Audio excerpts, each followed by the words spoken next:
Okay, today I want to talk to you guys about somebody that changed my life forever.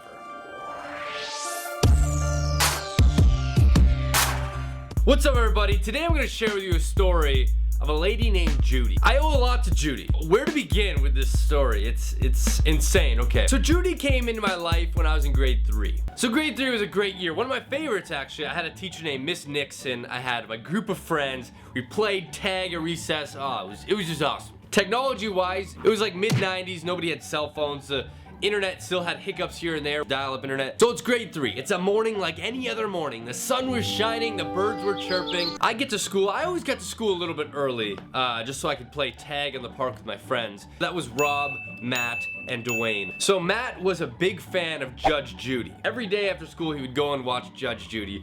I don't know why. He's in grade 3. Who needs to know about my son parked his truck on my front lawn on my kid? Matt was a Judge Judy type of kid, whereas everybody else was like a cartoon watching kid.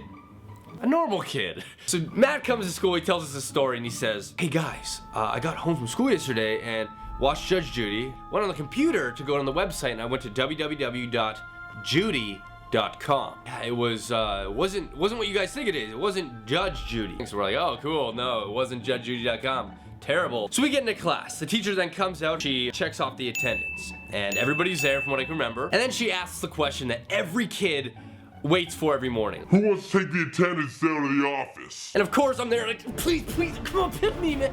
Man, like I've trained my whole life for this. And I got picked once. Okay, once. So this morning, everybody was fighting, saying, please, miss, please pick me. There's too much fighting that she decided, okay, I'm gonna take the attendance myself. Now in today's world, I don't know if a grade 3 teacher can leave a class unattended like she did, but she did. This is when Matt turns around and goes, "Psst, there's a computer over there. I'll show you what the Judy.com was." And we're all like, man, like get off this. It's not a big deal, okay? Judy.com wasn't Judge Judy content, not a big deal. But to Matt it was.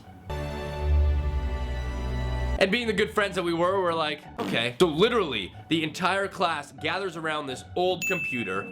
At the time, it wasn't old. So we were so scared to type this because we didn't know what it was that we each typed a letter of the website. So it was like W, your turn, W, your turn, W, yeah, you haven't gone yet, W.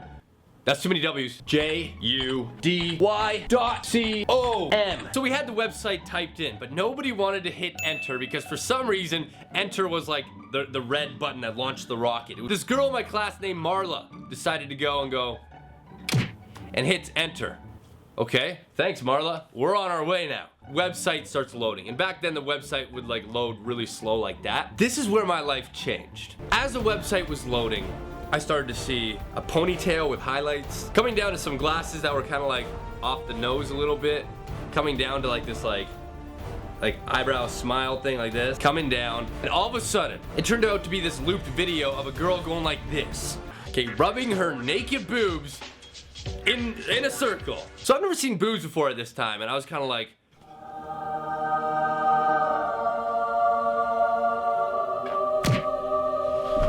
I was just like, whole class was like, name's Judy, going like this, okay? Rubbing her boobs. Matt's there like, do you know what I mean, guys? This ain't Judge Judy. No, Matt, this isn't Judy. This is Judy. Right when we're all there in a mesmerized state, looking at these rotating hands of boobiness, the teacher walks in. Miss Nixon walks in. She's like, why is everybody around the computer? So we all run back to our desk. We're like, sit in our desk, and she sees Judy just going like this, full on, just like, and she gets so mad. Who did this? Who typed in Judy.com on this computer? The principal's gonna come and talk to us. This is unacceptable. This is not grade 3 behavior. But now it's like, okay, so what would you rather us do? Shove crayons in our nose, Miss Nixon? Come on. This is what grade 3s do. We are curious. We're like little cats. You gotta watch them because they get curious and they do stupid shit. He finally gets to the question. Who typed this in? Matt goes, Rob goes. I'm just like, that we can't blame anybody because we all hit an individual letter, so we all have a piece of the pie in this. But we figured that the ringleader here was Marla because Marla hit enter, okay? The detonator of this rotating Judiness. Marla's looking guilty as hell. Miss Nixon asks if it was Marla, and she goes, no. It was Dewayne! Okay, I couldn't believe it. I was sitting there. Dewayne, first off, is the only black kid in our class. Dewayne lived on my street. We were buddies for life. So she blames Dewayne. And I'm like, yo, that's not cool. Miss Nixon looks over to Dewayne, screaming at Dewayne, gives him detention. Dewayne then took full fault of that. He was a cool guy. He didn't say, no, it wasn't me. Dewayne was the kid that one year, I invited him over to my house to swim. And I'm like, man, can you swim? And he was like, yeah. He gets in my pool. What is the first thing he starts doing? Is drowning. So anyways, that's the first part of this story. Classroom incident. After that, I go through my day like every grade 3 does. But I can't get Judy out of my mind. So I go home. Now the way my house worked was everybody got 1 hour of internet time. So it went Andrew, Brad, then me. Brad always gave a hard time getting off the computer. Brad did this thing whenever he said bye to girls on an MSN. He would always write, ciao Bella. I read it as like, ciao Bella. And I'm just like, what does that mean, Brad? But he would always go on there and I would come in and be like, Brad, it's my turn for the internet. And every day was, no, I'm not getting enough. Every day was this battle with Brad. Oh, let's go get mom. So I would get on there, and this time was different because that day was Judy day. So I go on. Okay, you know, Brad's gone. I have an hour now. I kind of want to check out Judy.com real quick. www.judy.com. The way this office worked was it was a rectangle.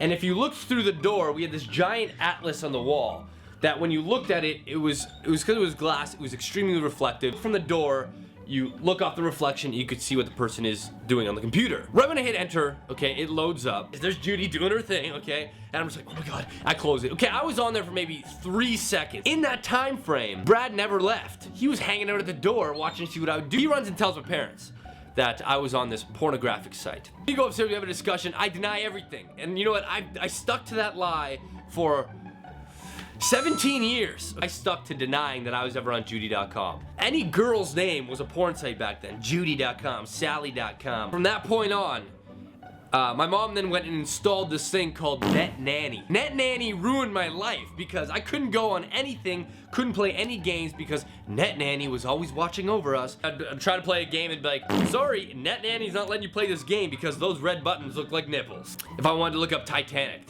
sorry man, Titanic is the word tit in it. You can't go there. But that was probably the first time that I ever saw boobs. So there you guys have it. That is my Judy.com story. So thank you guys so much for watching. Subscribe if you haven't, and I will see you guys in my next video. Ciao, Bella. Dreaming of you.